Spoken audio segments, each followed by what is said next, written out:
Today I've got the pleasure of interviewing Charles Jennings from the 70-20-10 Institute. I'm going to ask him to catch me up on what's been happening. So 70-20-10 Institute, how old is it? Why did you set it up? And what's the deal? Well, I set it up on the back of a book I wrote with Jos Arets and Vivian Heinen, really because there was nothing out there that got to the guts of what 70-20-10 is. There's a lot of commentators talk about 70-20-10. Some of them sort of really understand it and some of them don't. So about a year and a half ago, we set up 70-20-10 Institute. It's an organisation that's been established in the UK, but we work globally.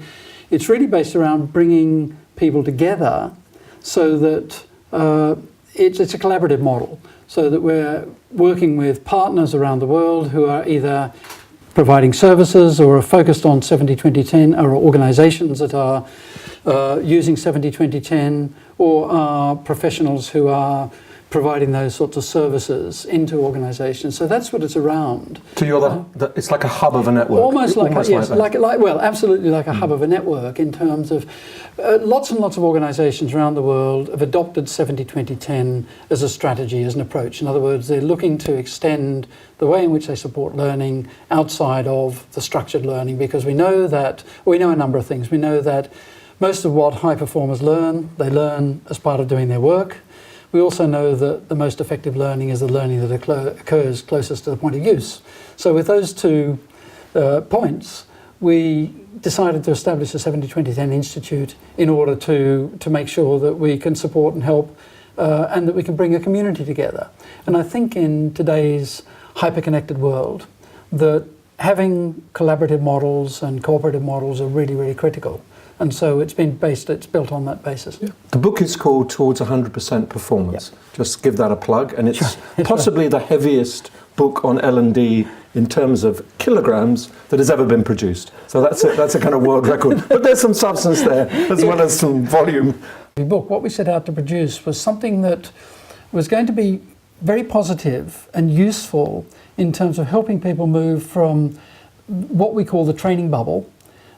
In other words, the model where we were focused absolutely on learning, to a focus on performance. And in fact, the book it's called Towards 100% because its objective is to try and help people get to 100% performance.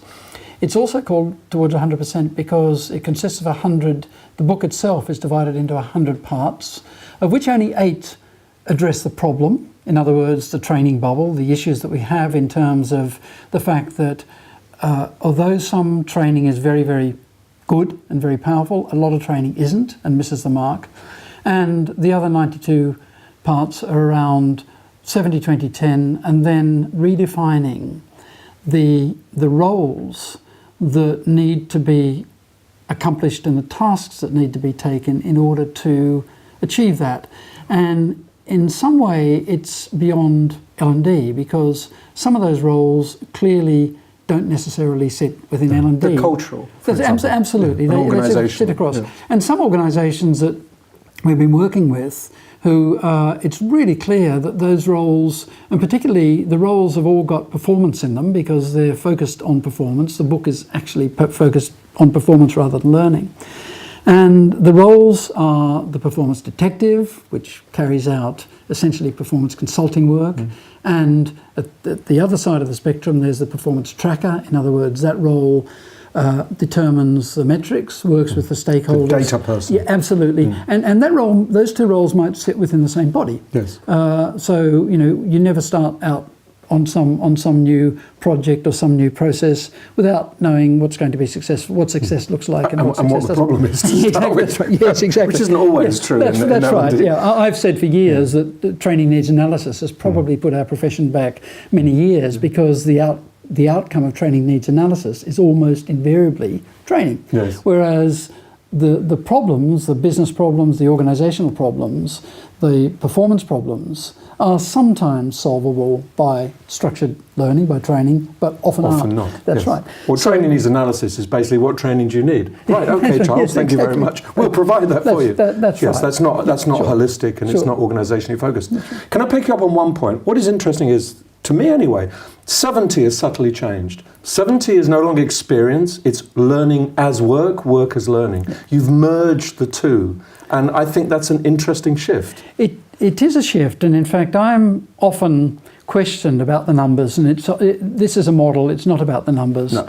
It's about the fact that, as I said earlier, it's about the fact that when we look at high performance, it invariably comes a lot, in fact the majority comes from part of work and working with other people, so the 20 and the 70 merge. And in fact, if I were going to change the title at all, I'd probably call it 90-10, because that all merges together. Yeah, work and something that makes the work more effective. Sure, yeah, That's basically something that kicks the work, that starts the ball rolling, if you like, and then the rest of it is work-based. So is that working out loud? Is that linked to it? How do those things work? Yeah, absolutely. Working out loud, work narration, all of those things come into that big, you could almost think of it as a blob, that big blob of learning and working. It's where learning is integrated with work.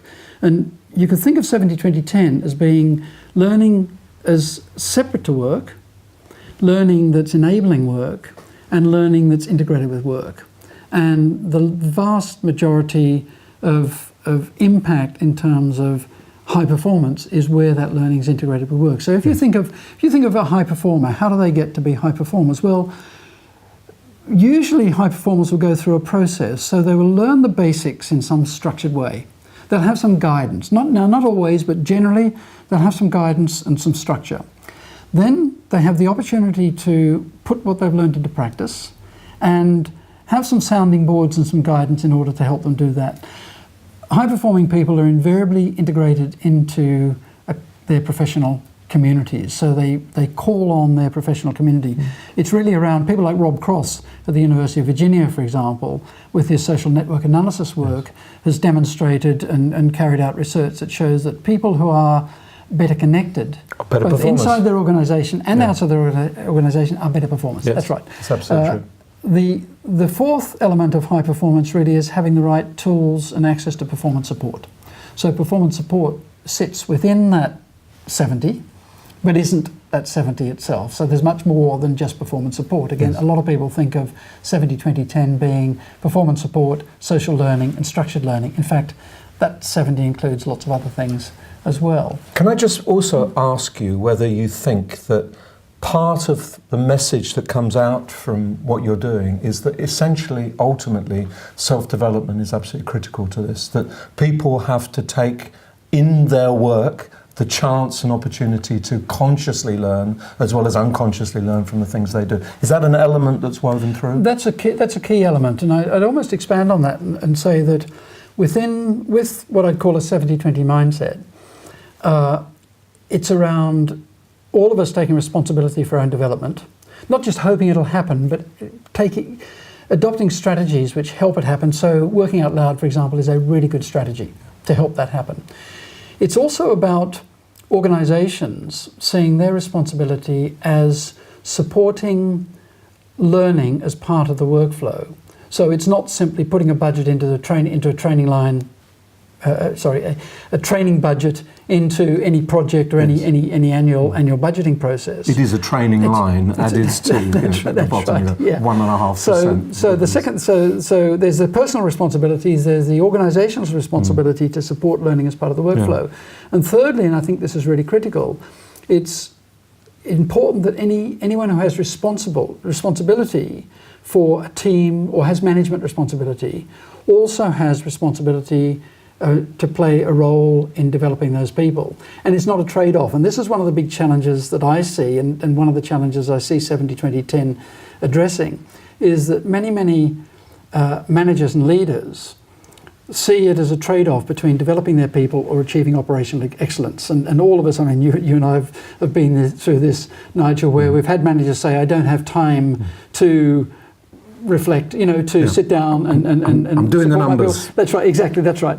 And actually, for me, that's a key bit. It's around ensuring that managers adopt the mindset that it's not a trade-off between developing your people or achieving operational excellence. Achieving operational excellence is obviously vital.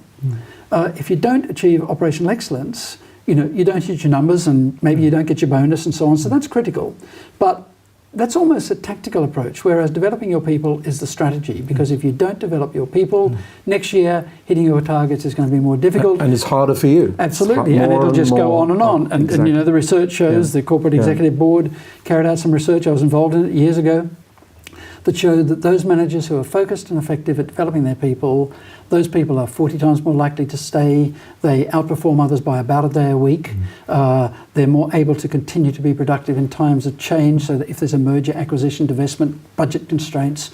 I mean, there's lots of data around why that's a good thing, as there are lots of data around why learning in the workflow is more powerful. So it's like getting your eyes above the horizon. If Absolutely. you're continuously looking down at the ground, you'll never see that bigger picture. Right, let me ask you, just to finish, if you've got someone in L&D, who should they be talking to? What questions should they be asking to get themselves in a mindset that embraces the logic that we've discussed?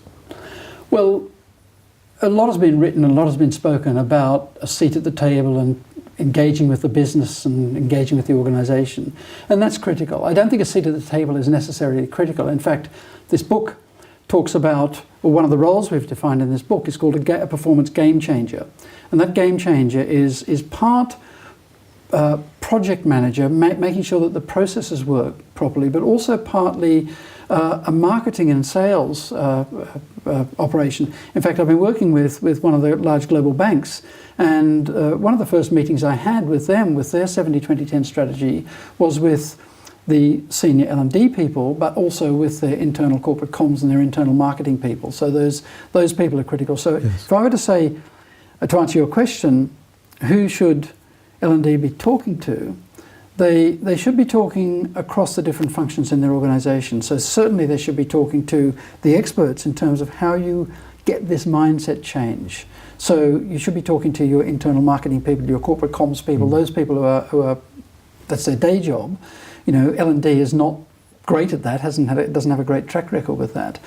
They also need to be talking with senior leaders and making sure that senior leaders are engaged, and not just engaged by saying, yes, this is a great idea, but engaged in terms of actively supporting them and demonstrating those behaviours. Again, I've seen some wonderful examples, and I would say that when I was at Reuters, without someone like Tom Gloser, the CEO, who demonstrated that responsibility for coaching his team and developing people and helping people develop as part of the workflow, you just don't get that change occurring. So it's a number of groups: senior leaders, managers, other functions within the organisation. It's getting out of this bubble where we think about we're the experts, L&D is the expert, training is the experts, and we just do the stuff in the bubble. It's about bursting that bubble. Yeah, it's almost getting away from the old model of HR, which with centres of expertise, which is closing everything off. So all of the things you've talked about, not a bit of training has been mentioned in anger even. And so that's very important. So Charles, good luck with the book, Towards 100% Performance. Good luck with the 70-20-10 Institute. And may everything move in your direction, because that's the direction we all need to move in. Thanks, Nigel. Thanks very much. It's good.